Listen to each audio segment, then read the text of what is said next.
I had 1,200 physical movies. Probably 900 of those are loaded onto a digital library. And if you don't have the collection, you can just have your friend log into your TV. We're not going to talk about that. But no, I have a massive collection that is accessible to myself and myself only. I don't share it. I don't want anyone to come for me on this one. I mean, it literally is, because the only time that it ever gets launched is when you're here and you're staying the night and you're watching Interstellar. That is a fair assessment, because I do fall asleep. I have never turned it on. Yeah, because I pretty much fall asleep watching Interstellar. Happy New Year! We are in 2026. Oh, man. Happy New Year to everyone. I hope you had a good, safe New Year. I hope you have had the opportunity to watch the Stranger Things finale. Don't worry. We're not going to be spoiling it or anything like that. It's been 14 years since I graduated high school. It has been 20... No. Hold on. Remember we said he's bad at math last episode? Yeah, no, hold on. I graduated 2007, so it's been 19 years? Is there that right? You go. Yeah, all right. So Look 19 years since I graduated. So, okay, so yes, we are in episode 10, first episode of 2026. We are talking about the end of an era today. So when you specify end of an era, what exactly are you talking about? So we're Just not... so the listeners know. I feel I probably should have double-checked that end of an era wasn't trademarked, because Taylor Swift did just come out with her docuseries called End of an Era, but that's okay, no worries. But the era we're referring to is the era of physical media. That's what we are talking about in our story mode today, is reminiscing, as we have been for the last 9 episodes. Nostalgia, whole point of the point of the podcast. About physical media, but how we have now transitioned to digital and the memories that go into that. So that's what we're going to be focusing on today. Now, we also do have, as always, 2 side quests that we'll be getting into. Before we get going on this, and he's getting ready to tell you about them, it's another game, and we know how Chase is with games. So yeah, so we are doing Now Loading, which is another game segment. This one is not one-sided. So the first time Austin quizzed me, I did horrible. The second time I quizzed him and screwed up my own questions. This time we are both going off of each other. I still cannot believe you screwed your own questions. I know. But so we'll get into what Now Loading is going to be once we get to that segment. And then also we have Power Cycle. Power Cycle is the deep pool section. So basically, because it is a new year, we're going to talk a little bit about just New Year memories, how celebrating New Year's is different now than how it used to be. Some funny memories that we have of our own. And then also, this probably would have been more helpful during last week's episode, but I'm still going to talk about it anyway, is just some favorite or popular movies to watch leading into New Year's.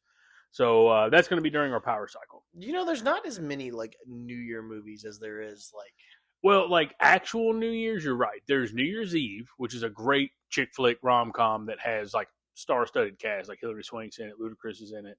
I think that's the one with Josh Duhamel. Great movie. It's New Year's specific. But what I mean is movies that are good to watch starting at 9:59, so that at midnight something cool happens. Yeah. So we'll talk about some of those. Again, probably would have been better for last week, but hey, you'll know it for next year when you go into 2027. Not that anyone wants to be thinking about 2027 yet. But yeah, so end of an era is what we're going to get into today. We're going to go ahead and jump into our story mode, unless there's anything else I missed for us getting going. No, it should be good. All right, let's kick it off with end of an era. All right. So in general, when you think physical to digital, most people's brain will go to movies.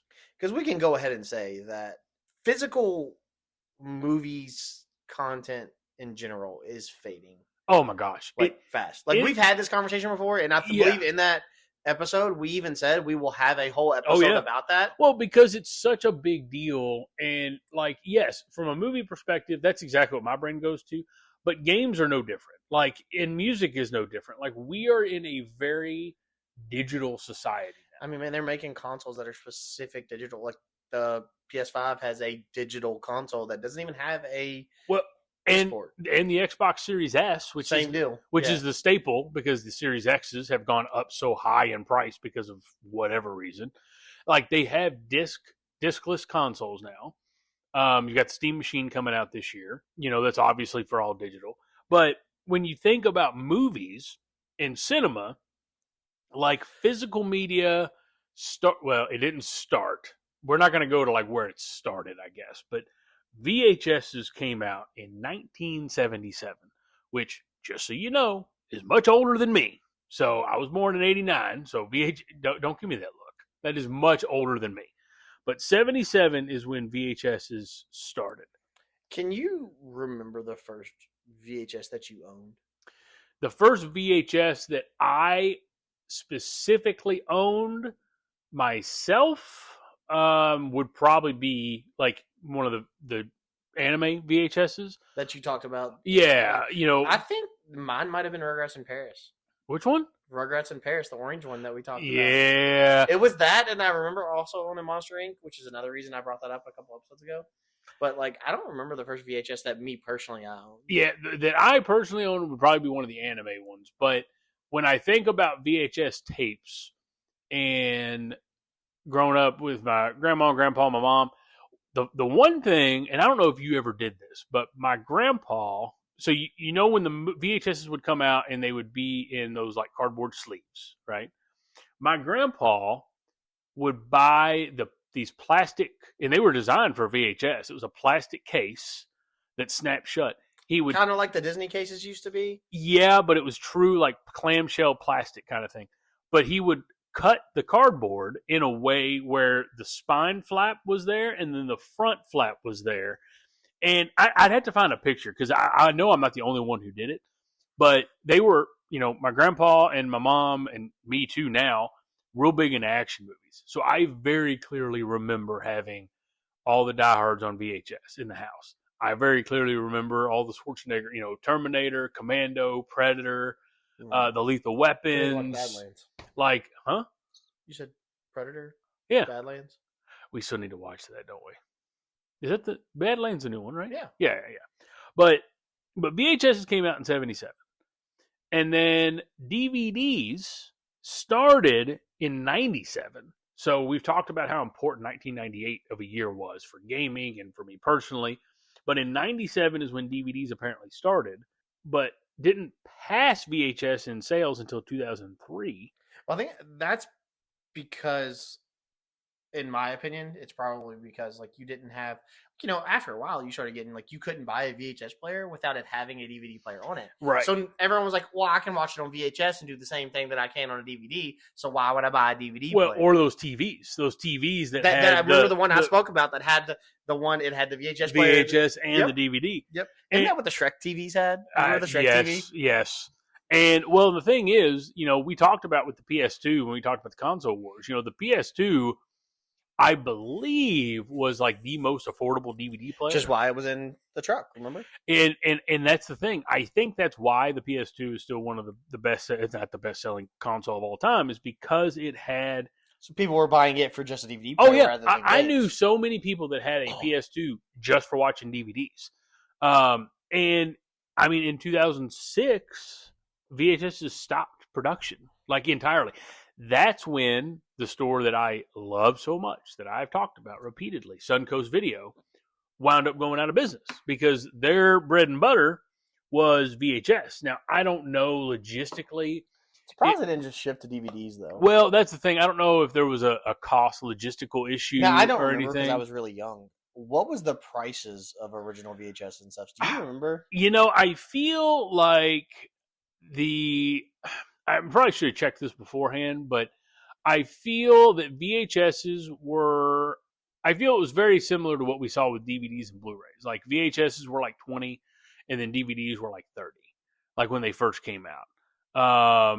And then because now, DVDs, got to the point where they were like 15 or 20 and then Blu-rays were 30 and you get $5 bins now.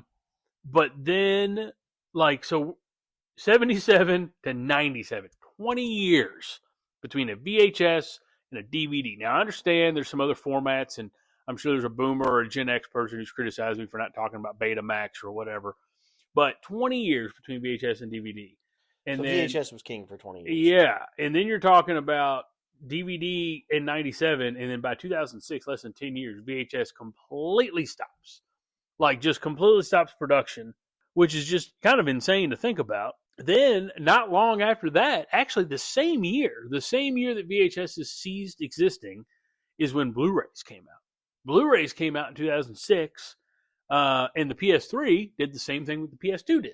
So, like where the PS2 came out and it was DVDs, the PS3 came out, it had a Blu-ray player built in, and it was not the cheapest Blu-ray player because the PS3 had an outrageous price tag. But then you had HD DVD. That was kind of the Betamax of discs. They came out. That was an Xbox thing, and then they ended up stopping production just a couple years later. But then 4K Ultra Blu-rays came out in 2016. So 20 years of VHS to DVD. Then you have this super short chunk of time between DVDs coming out and Blu-rays. Well, Blu-ray was king for 10 years. Then you've got 4K Ultra Blu-ray that's come out. Which is literally just the development. It's what you see in everything, though. It's just the development of getting better and picture quality being better and things like that. Exactly. And then, I mean, that's kind of like the life cycle of movie media. But then, which actually, when it comes to physical media, like I feel that people had big collections. Some people still have them, but a lot of people have started to get rid of their big collections. Well, doing exactly what you did. Exactly. I had like 1,200 movies, and I've managed to move all of them. The only thing I kept from my collection was my Dragon Ball DVDs, which I've mentioned several times. It's the only way I can watch Dragon Ball because it has the Bruce Faulkner music. Yes, call it nostalgia fuel or whatever, but other than that, I moved all my movies. Like you got that Pokemon, and that's something that I thought was super common now. Now, I will say I have had multiple iterations of collections. Like I did have collections years ago. You remember when I lived out behind the mall, I had a massive movie collection, but I moved it all, sold it all, and then I rebuilt that collection.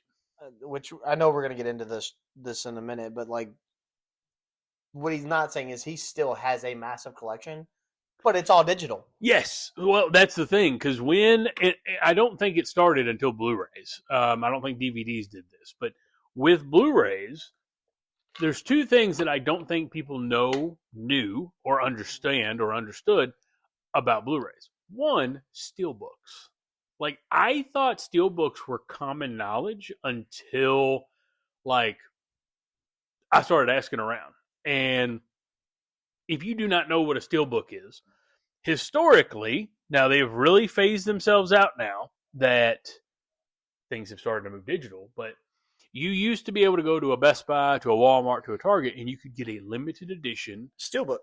And I got it for quite a few movies. Yeah, and it was like an aluminum case. It wasn't steel. It was like an aluminum case. It was, you could get the DVD for like, I think it was 20, and then it was 25 for the Blu-ray, 20 or 30 for the 4K one, and then 35 for the steelbook. It was literally like a $5 up. I will tell you, when I was moving that collection, I was shocked at some of the value of some of these steelbooks. What was How to Train Your Dragon?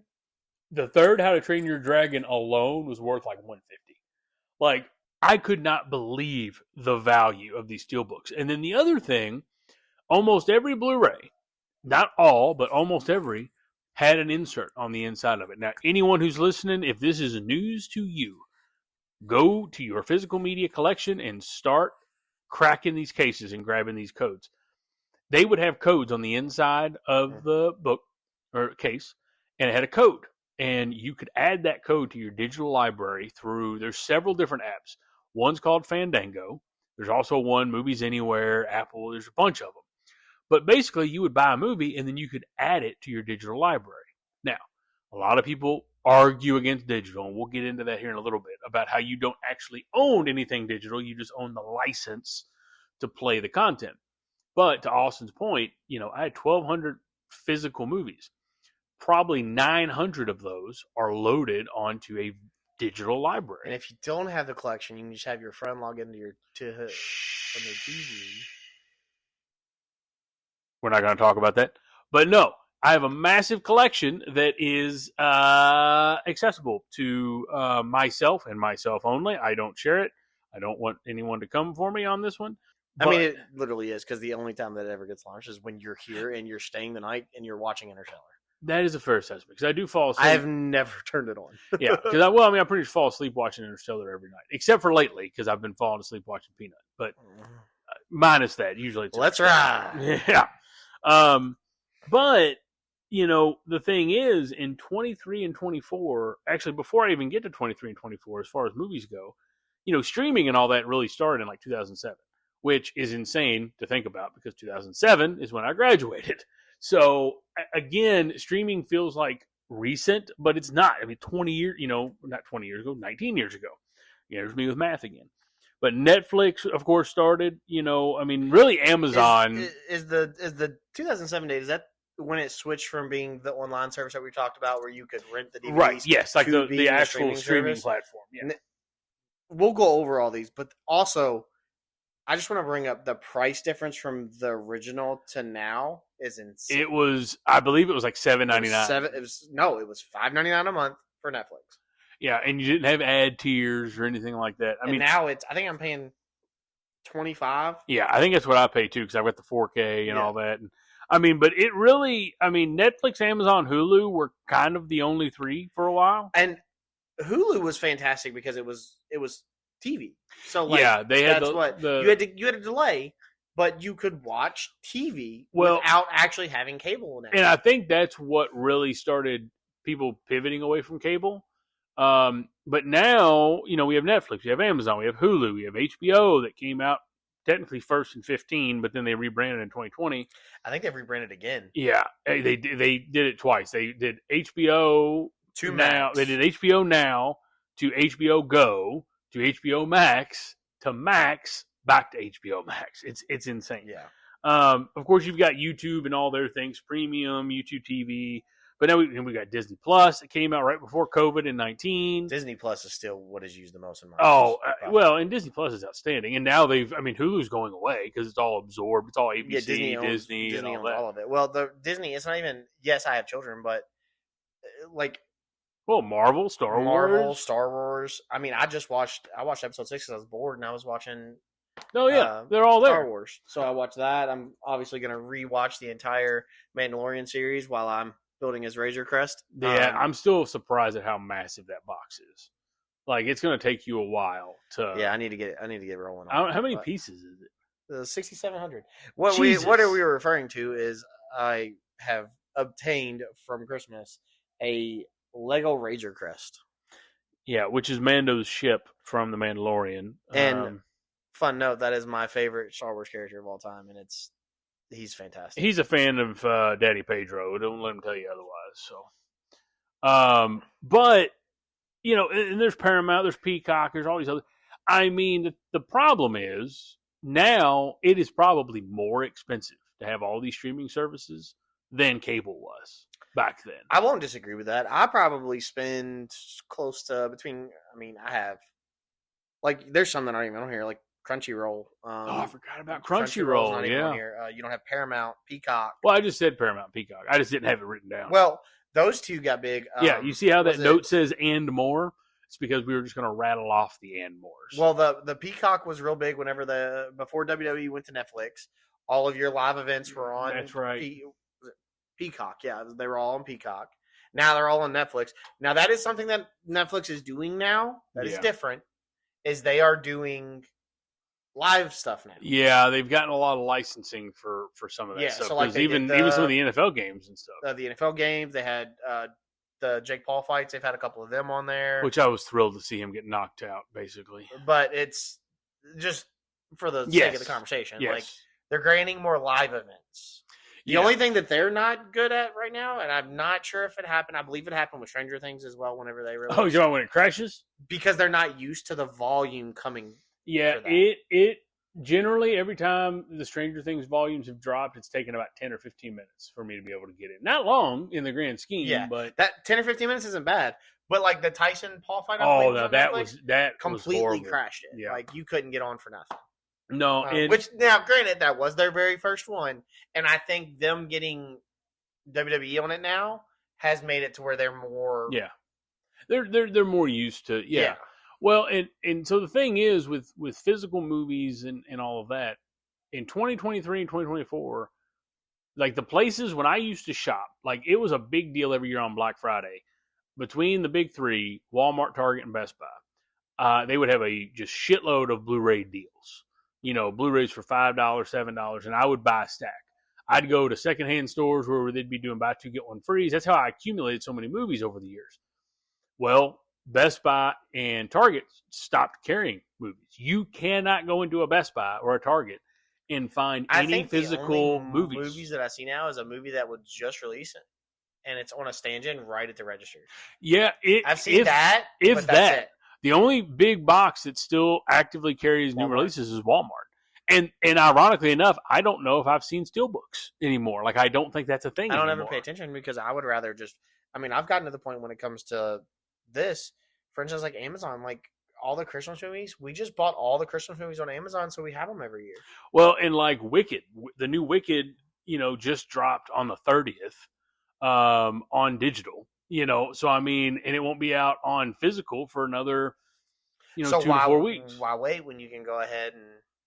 Now, let me ask you, the website that you have your big collection on, or the streaming service, can you buy the new movies on that as well? Yeah, so Fandango is the platform. Is that what you okay, I didn't know what you and that's on. What, like, when I told you one of the movies I wanted you to watch was The Girl Next Door, I went, there's an app called Just Watch. If you haven't heard of it, it's a great app. You can go and search for any movie, and it will tell you what streaming service it's available on. See, I Google stuff all the time for that. Yeah, there's an app just called Just Watch. You type in a movie, and I knew I had told you needed to watch Girl Next Door, so I was going to see what streaming service it was on. If it's not on a streaming service, it will show you where it's available to rent or buy. Fandango had it for $3.99, so I bought it. So, now, again, for purists out there, we didn't buy it, you bought the license. Okay, I don't care. I'm able to watch it after paying money, So, because that's my thing, like, too, like, and the other thing, like, on top of that, so, like, for instance, like, I'll use Amazon as when these movies are coming out, to rent it, it's $20 to rent it when you can pay $25 and buy the movie itself. Well, and I will say that used to not be the case. Like on digital, it was a trade-off. You wouldn't get them as soon. So I feel like we're getting things out of theaters very quickly now. You wouldn't get it as soon, but when it was available digital to rent, it was like $5. But you had to watch it like in 48 hours. Now, yes, every time they come out, shorter window of time, but they'll charge you $20 to rent it, or like you said, you can buy it for like $30. So it's like, what's the point? Like, might as well just go ahead and buy it if you're going to watch it. Exactly. And, the thing is, when it comes to movies and everything, there's this whole thing that's going on with Netflix trying to buy, HBO and Paramount trying to do hostile takeover. Yeah, was it Warner Bros. And it's that whole thing. I mean, and the thing is, like, to me, like, yes, I loved my physical collection. Yes, I love and appreciate seeing people's physical collection and respect anyone who has managed to maintain a physical collection. But you cannot beat the convenience of the digital for sure. But the one thing that I do hate that digital is potentially causing is movie theater, like, decline.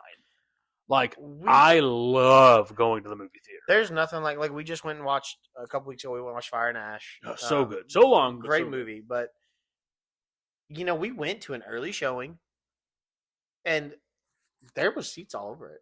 Yeah, I will say Avatar surprised me. The last couple movies we'd gone to, it was kind of a ghost town, but Avatar people did show out, and I know this year there were still empty seats. That's what I'm getting at. Oh yeah, it's not like. And it was opening night. Like, it was opening night. Like, we literally, I think we were the first showing. Like, yeah, I don't know if we were the first because they did all that 3D shit and stuff too. But, but it was pretty early. First showings. Like, we went, But I love going to the theater. I love getting popcorn. I love getting candy. I acknowledge that I don't always eat all my popcorn, but I do like getting popcorn. The trailers are the best part, And the thing is, that's a big thing to me. Like, is the trailers, like, it's the whole experience of seeing the theater. Yes. I've said it before, and I have another buddy that I work with that and I know you've done this, I've done it. I used to go on Tuesdays, and every Tuesday, $5 movies? That would be my day to spend by myself, and I would go watch the movie by myself. And people are like, why are you going to the theaters by yourself? Well, I'm not going to, when we go to a movie, I'm not going, we're hanging out, but we're not, it's not what I'm going for. I'm going to watch the movie. I So- used to, as you know, I used to go to the movie theater. There's two things I used to do consistently. Every Tuesday, I went to Best Buy because it was new release Tuesday to buy whatever new Blu-ray had come out. People used to give me 10 tons of shit. Of my 1,200 movies, I probably hadn't seen 400 of them because I just buy them just to have them. But then every Thursday night, I'd go to the movies to see whatever new release movie it was. Now, we had this conversation in our inaugural episode about how movies used to do midnight launches like the games did on a Thursday night at midnight. They don't do that anymore. It's generally Thursday. They start showing at like 6 p.m., even though they advertise as releasing on Friday. But I would go to the movies every Thursday. Like it was, and I'm a sucker for loyalty programs, and I feel like everyone has a loyalty program these days. But like Cinemark is our kind of theater here in town. Like they got the movie club where you can get discount on concessions and one free ticket a month.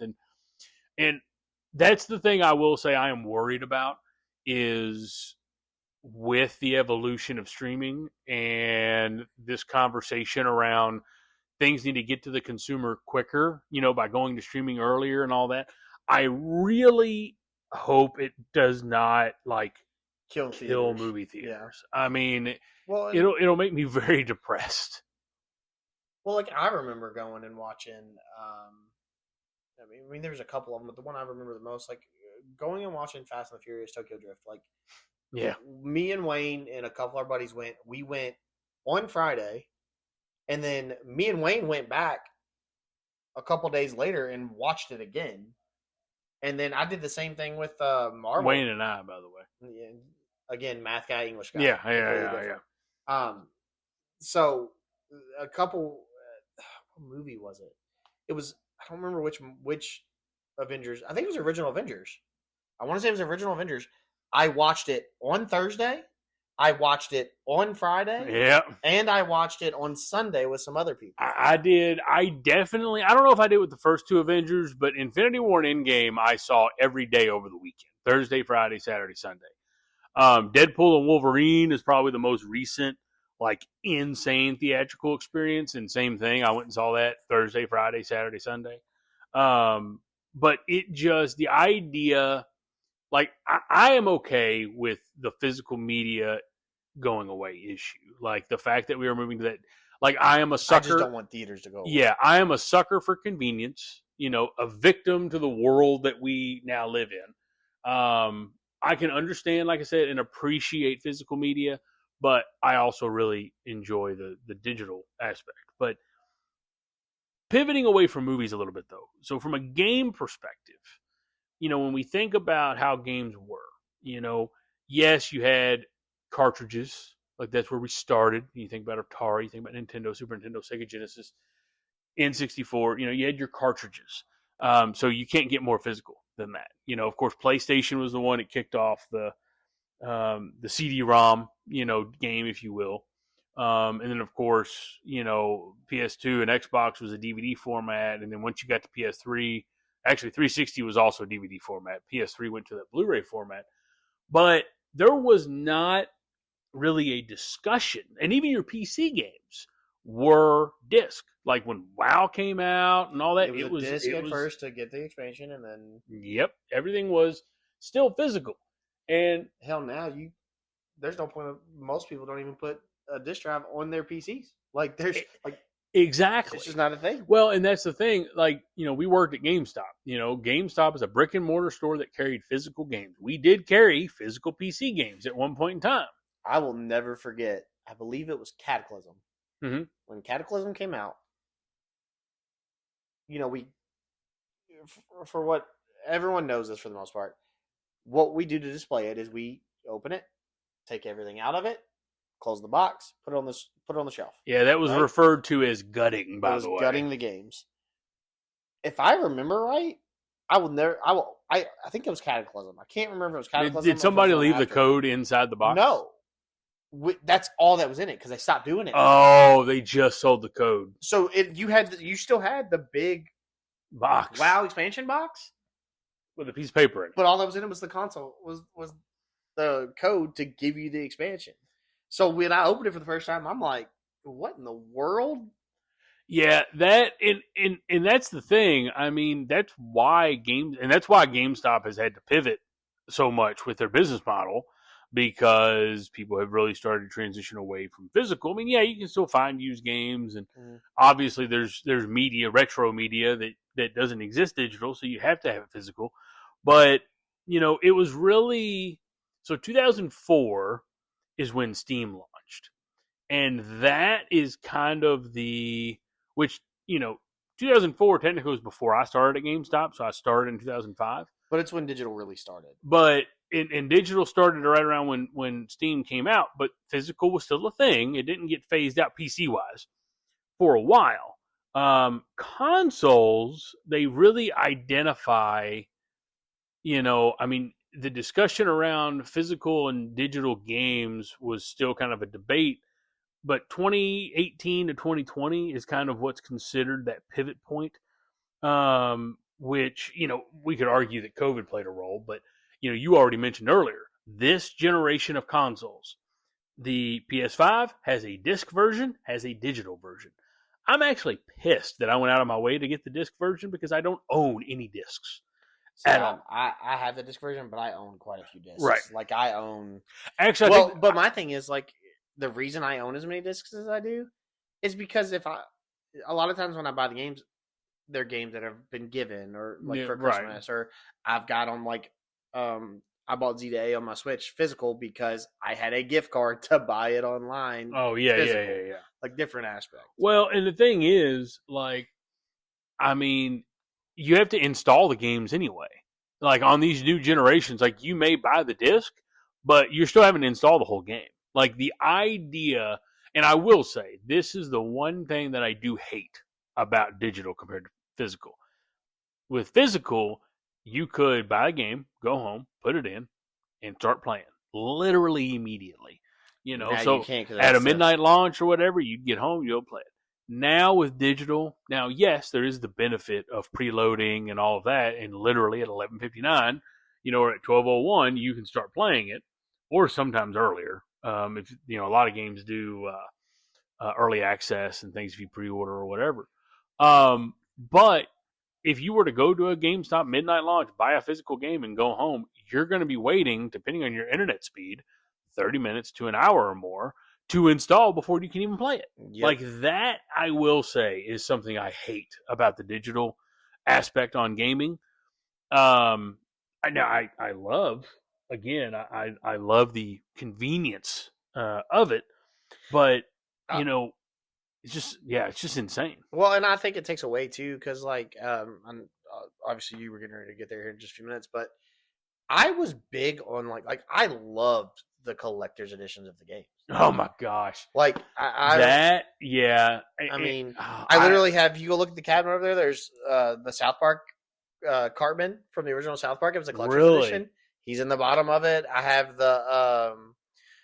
the Order 1886, which was a fantastic game that I really am surprised they haven't done something else with. Yeah, I feel that one. There was something else that came out around that time that made it. No, that game was fantastic, and like I know. I'm saying it got a ton of traction. Everybody was upset. It was only a 4 or 5 hour game. It was short. That's right, and it was a $50 game. But it left you on a cliffhanger, and it 100% could have came out with the second one. They just never done it. Yeah. No, those collector's editions, that's another thing I will say that I miss.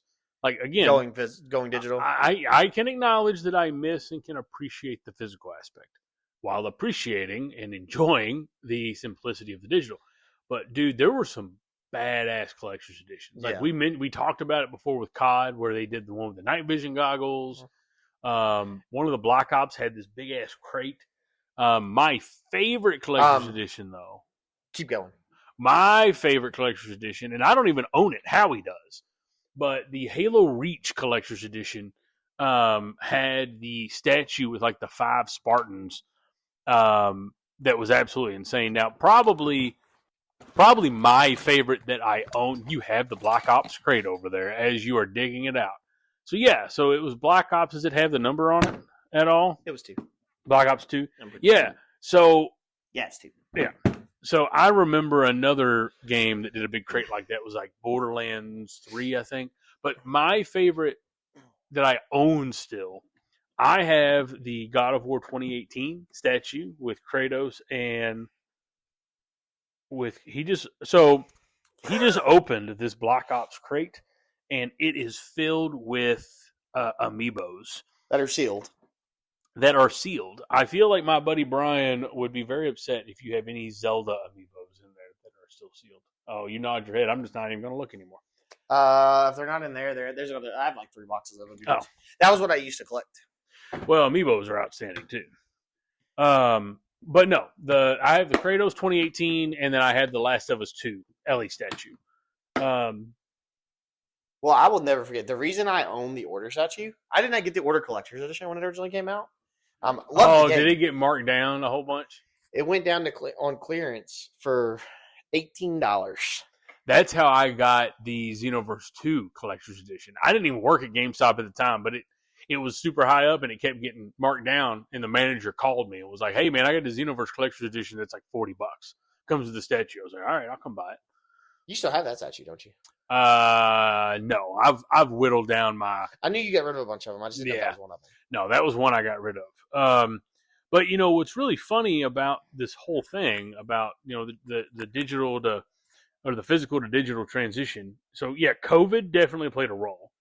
But what's funny, and you reminded me of this, so 2 things that I want to bring up is one, the PSP Go.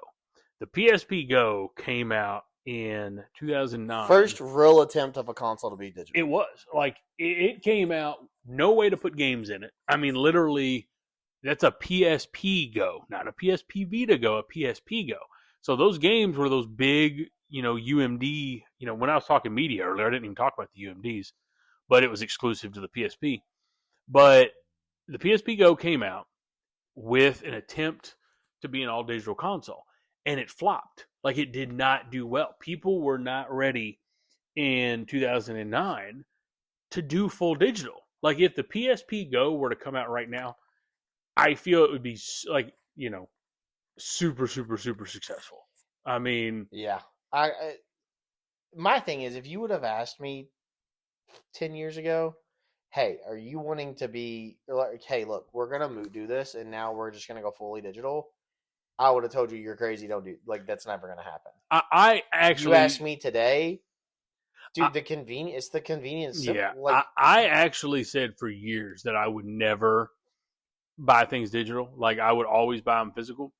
And it started with baby steps for me, like, from a game perspective. Well, and as you spoke too, another thing is too, like, when you're talking about games, you traded a lot.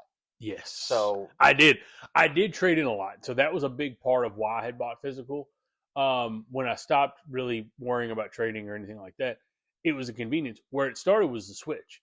I didn't want to jack with popping those cartridges in and out. It was just super convenient to pick it up, pick the game, and go. So that's where it started.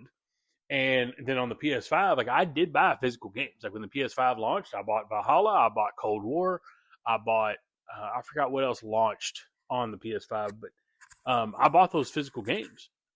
It was probably, and that came out in 2020, so it was probably 21 or 22 when I just blanketly made the decision to go fully digital.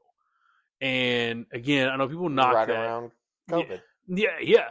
And the thing is, like, I do get that there's issues around. You're not paying for the game, you're paying for the license, and there's apparently internet. If you gotta have internet, you gotta have internet, like, and apparently there's something in the fine print, and all of that is issues. Like, I don't disagree, and I know there's lawsuits ongoing in the UK and stuff about it, and I hope they kind of address those issues. But it you just cannot. It's just insane to think.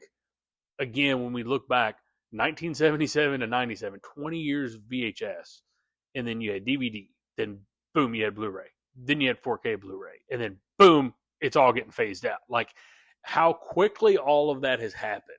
Which is crazy, because when we first moved, we've been here 4 or 5 years. They hadn't really phased it out yet, and we were still collecting, like, movies and, like, buying movies and stuff like that. I bought a really nice 4K Blu-ray player, I had a 4K TV, and now you just stream everything 4K. Like, that's just how it works. And I mean, that's the thing. As long as you have good internet. Now, I will say, a very unique reason to have physical media is if you lose the internet. How do you watch something? Well, you got to have physical media. Yeah. But well, that's what my whole thing was with originally whenever I went with a Switch. Because fun fact, we have 3 Switches in the house. Like, Do what we you? use. Well, Oh, she has her own. she has a light, and I have 2. I have the OLED, and I have the original, and now I have a Switch 2. But We need to have a conversation about that so that you set up your switches properly because there are some limitations with oh, having I Oh, know that. you've already run into Yeah. it. Okay. Because like I couldn't play games that I had downloaded digital on my original one until I switched a certain one to a home Yep. one, and Yeah, a whole and thing. that's the thing. Some companies like Nintendo like to make you really work hard for that kind of crap. Now I only have mine. It is what it is. I do whatever I want. Like, Right. it's fine. Yeah. But no, and you know what I found interesting when talking about gaming, when that discussion now, so they say that 2018, 2020 is when the real pivot happened. Obviously, I left GameStop in 2011. But there very much was a time in 2009, 2010, so around when the PSP Go came out, where GameStop was going to try and combat the digital part. And remember when you could come in and buy digital codes like straight from the register? you could have till the very end. Yeah, can you? But I don't think you can do it anymore. I just did it. Oh, they still do. I bought 2K Steam download code. Yeah, so that was their way, to still get people to come in. This is the thing. They were coming in, but you're not making anything on it. No, they wouldn't make anything on it, but what would happen is people would trade in toward it. Like they would trade in, so they were still getting something out of it. Because GameStop, until people were running out of stuff to trade in because they bought all their stuff digitally. Exactly. And that was the thing. That was how they like tried to combat it. And of course, we've seen how that works out. Now they've pivoted to focusing on grading and everything else. Well, and obviously you left before it really got heavy. Oh yeah. It was still very premature. I was there. Like I was there when the big switches was happening. Yeah. That's one of the things that started me kind of debating on going another way and things like that, because it was. I'm very happy that GameStop's still doing okay now. Like they are what they are. Yeah. What I mean is like I'm glad that because to me, whenever GameStop officially goes away, it will be a sad day. It will be, and that is something that I have thought about. I don't know how they're still in business. Not anything or any fault of their own, just thinking of the landscape. I'm shocked they're still in business, but when they close, to me, it's going to be very devastating and upsetting. It will be. I mean, that was 10 years of my life. Like that was.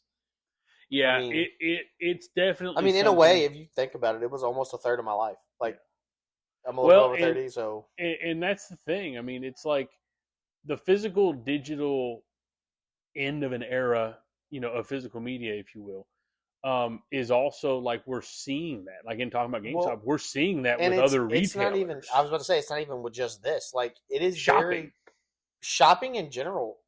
We just had the holidays not too long ago. Do you know how many gifts I bought in the store? 2. The rest of them were on Amazon. Well, Amazon or whatever website that might be from, whatever it might be. The only reason I bought those 2 is because I found out 2 days before Christmas, Amazon canceled what I needed. So I had to go buy them for that reason. Yeah, so so it's not just about, movies and games, shopping. We didn't even talk about, and we're not going to get to it as far as music goes, but music is a whole other mess. Well, with Spotify. I mean, you had records, you had cassettes, you had CDs. I will say what's interesting though about music. It's the only thing I'll say on this. So vinyls, cassettes, CDs.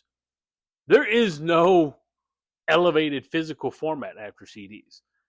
They go straight to digital. They go straight to digital now. Spotify music. Now, technically, we're going backwards. Vinyls are taking over. I was going to say, as you know, I just bought my wife a record player. I got one too. I was rocking some Hans Zimmer this morning. And she bought the Eras tour. I was listening to. I will say it wasn't the Eras tour. It was Life of the Showgirl. There you go. It was whatever. Get your Taylor stuff right. Yeah, I do what she loves Taylor.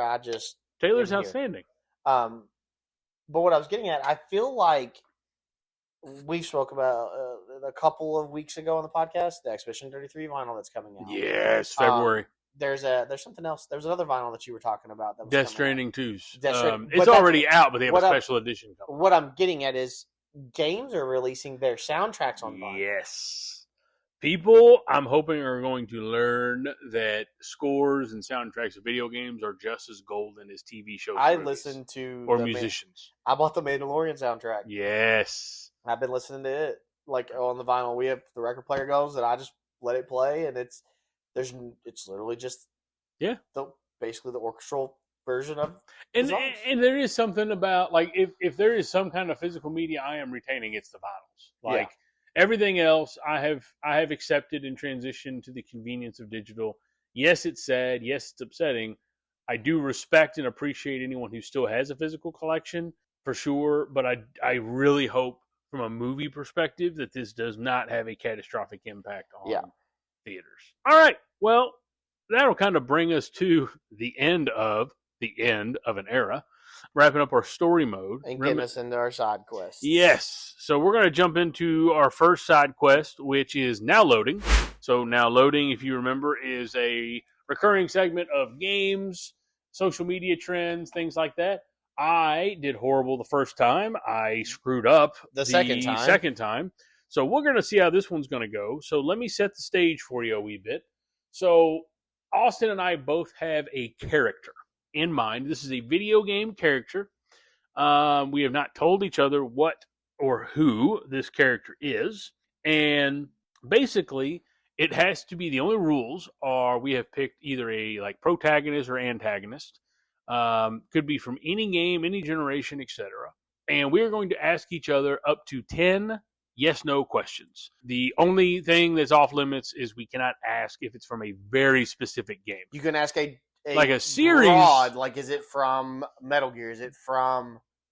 Yeah, now, this is the thing. There's going to be some series that you pick that I might not be able to give you I might not know all the characters.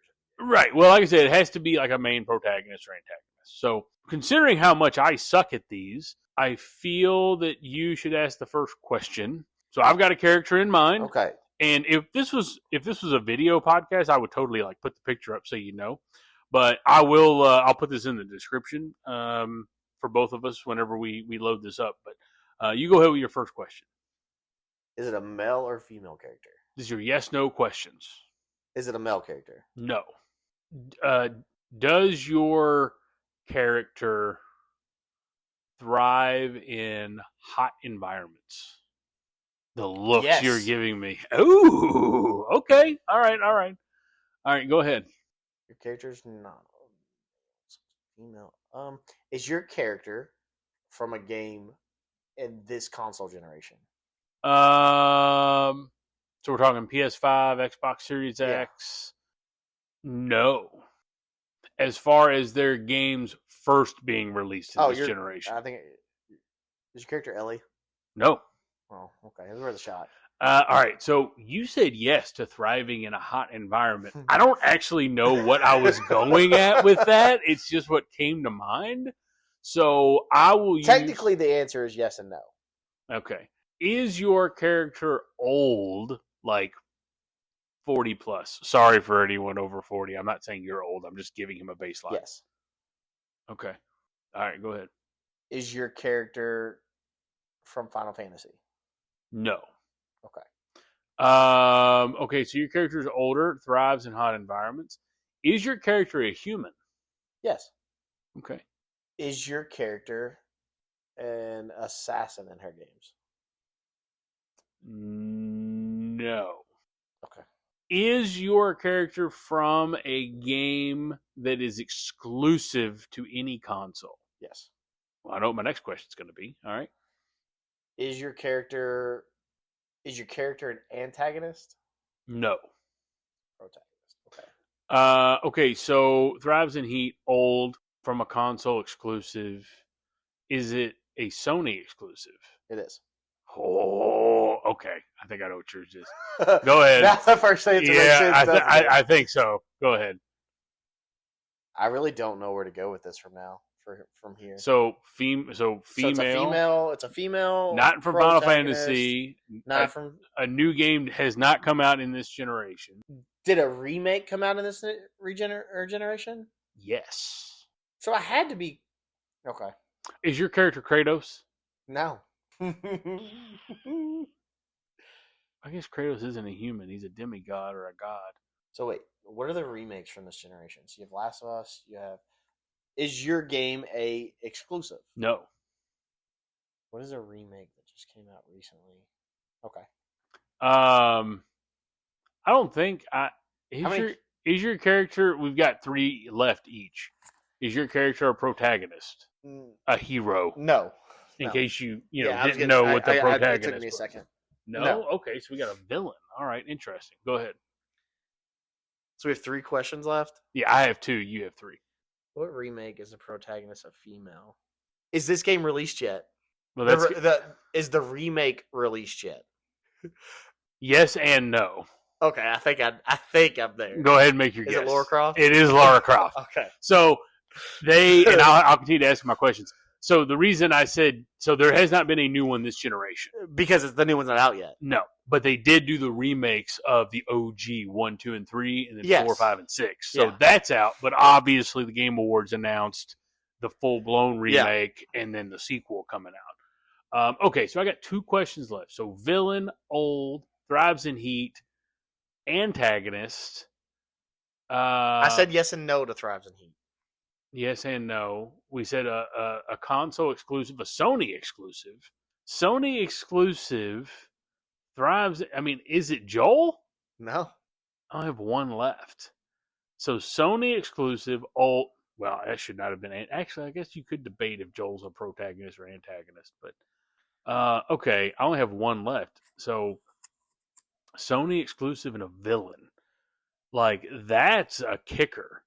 Sony exclusive. Do you have anything? Any I don't. Do you want it? Yeah, go ahead and tell me. It's Lord Saito.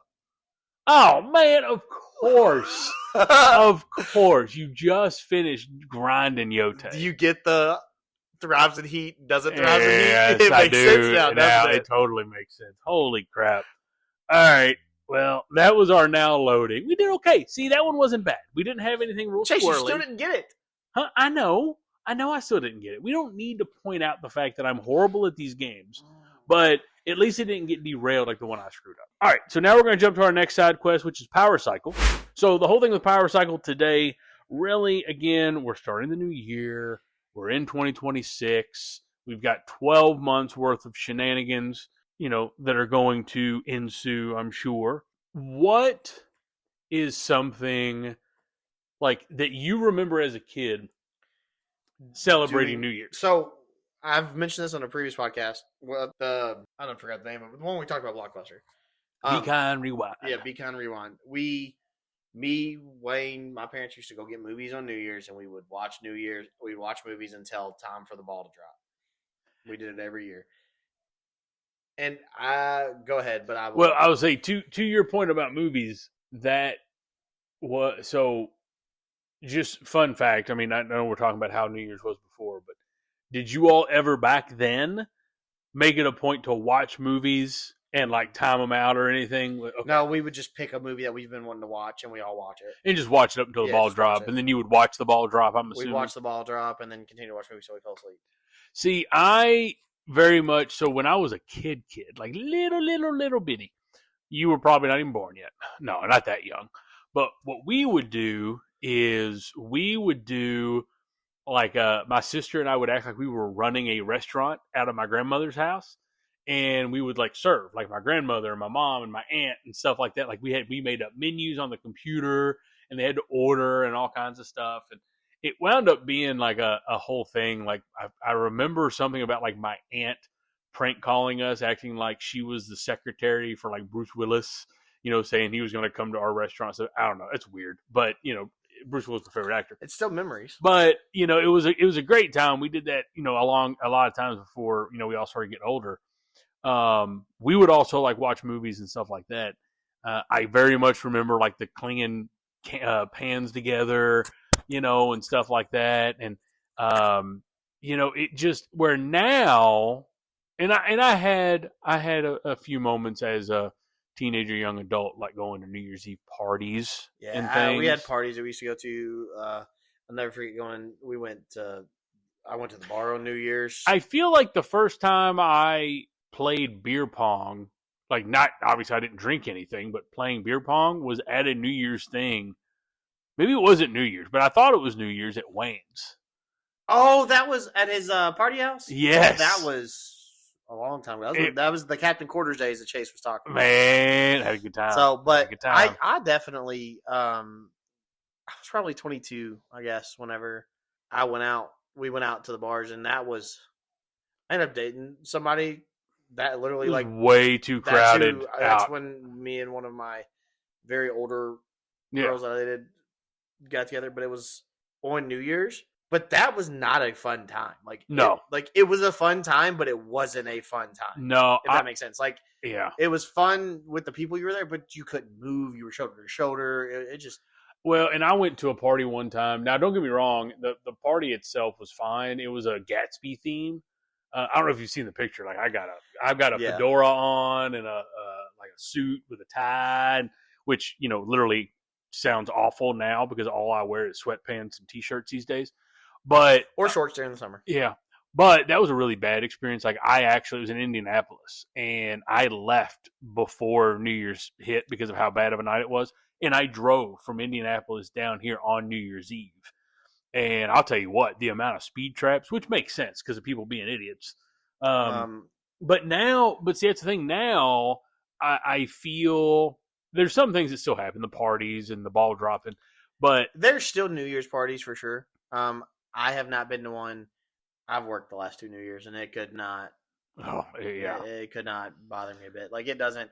I make sure, and if my wife will tell you, she'll week at 12, right at 12 o'clock. She's first person I call.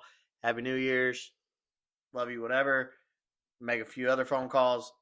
That's all it is. I could care less about watching the ball drop. I could care. Like I just. Yeah, I'm not. I don't care about the ball dropping anymore. I have the last couple years. So like some of the, I would say is at least for me, like one of the big things different.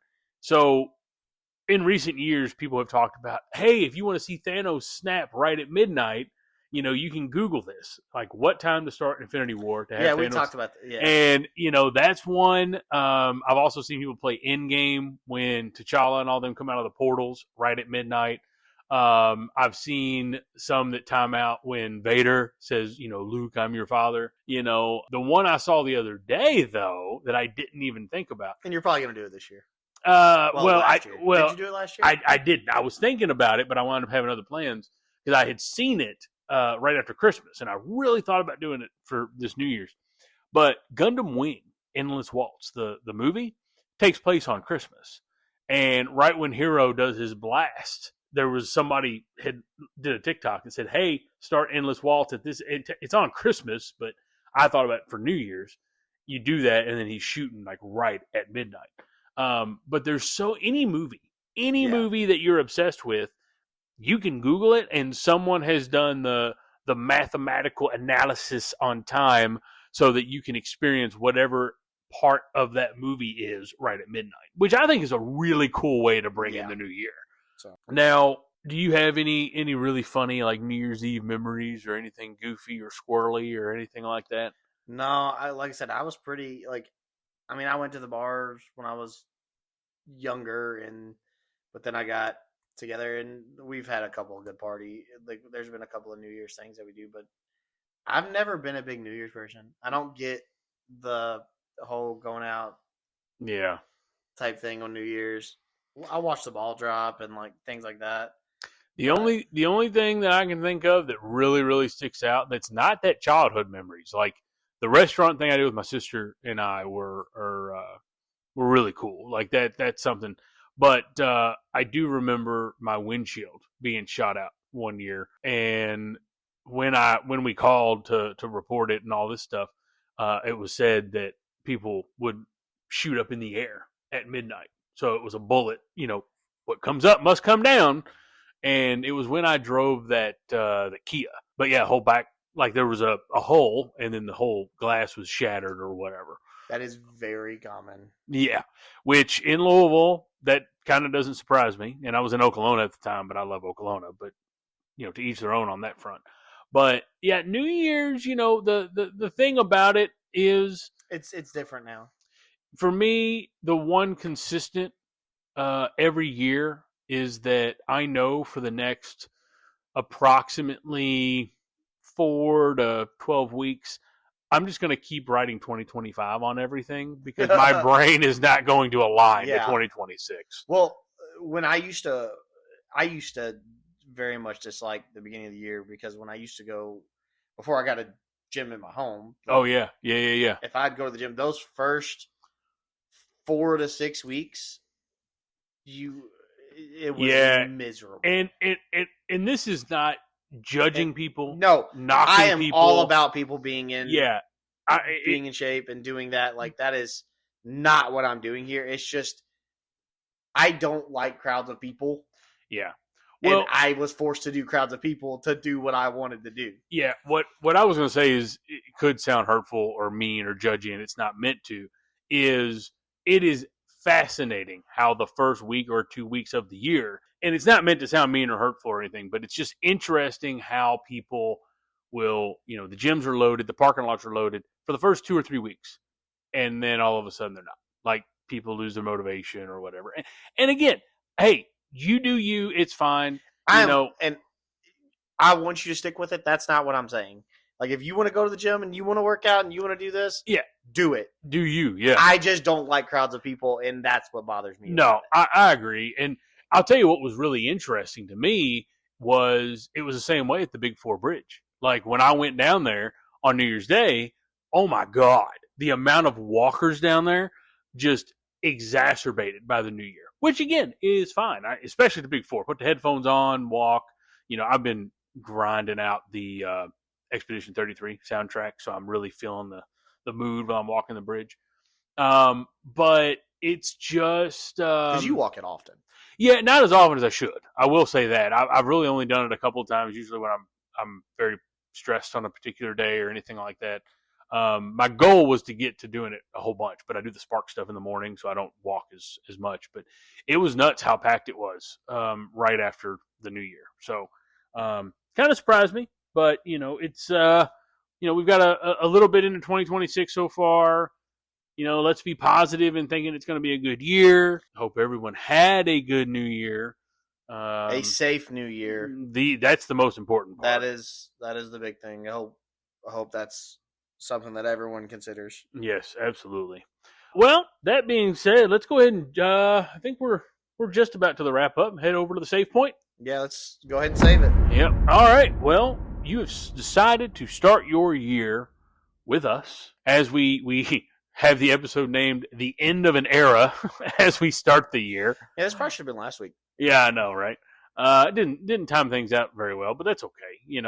We're still getting to the same content, so it doesn't matter. But we did a little bit of game, had a little fun, talked about New Year's a little bit. Chase still hasn't won a game. I still haven't won a game yet, which, this is kind of messed up because normally I do pretty good at this stuff. Like in the grand scheme, like when we're just hanging out and do these kinds of things, like I'm usually the one that does okay. I don't know what my deal is. I guess I'm falling like the pressure or something. You also told us you were good at Halo. I was good at Halo at one point in time.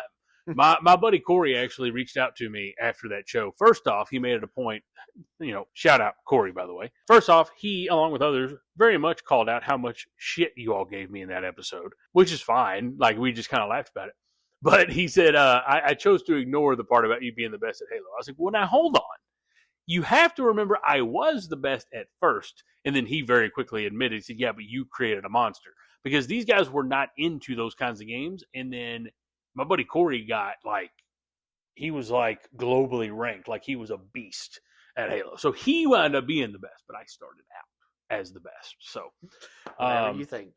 It helps me sleep at night. Just That's let me have this moment. All right. So as always, thank you for listening and hanging out with us, especially starting off the year. Go ahead. Like Chase said, let's just have a very good year. Keep positive, things of that nature, and just keep on keeping on. Keep on keeping on. You know what that's from? Very specifically. So that's keep on keeping on is a staple phrase in the Death Stranding games. Is it? Yes, keep on keeping on. So yes, keep on keeping on. Let us know how you spent New Year's. Let us know what you're looking forward to in 2026. Movies, games. If there's specific content we haven't covered or talked about, we're 10 episodes in. We've talked about a lot of stuff in these last 10 weeks, and in the grand scheme, next week we're going to be jumping into, our story mode will likely take us back to GameStop since, it's been a bit since we had a very GameStop centric episode, but we'll be mapping all of that out. But, let us know what you got going on in 2026. Like, follow, subscribe, whatever it is your platform says. Reach out to us in the comments. Email the midnightreleasepod@gmail.com. Anything else? No, I believe that's it. Go ahead and say it. Yep, I'm going to say it. We got to start off the year right. And, 10 episodes ago when we started this, I said this goofy little tagline that, some people chuckle at, but, there's something about it though. It You just like it. It feels the nostalgia. I like it. It makes me feel good. It's just like driving back through the old neighborhood or going to get sample, that warm and fuzzy, that I get, it's just proof. You're really playing into it today. It's just proof. Really playing into it today. You're interrupting me. It's just proof that some memories are worth lining up for. You can wipe that look off your face now.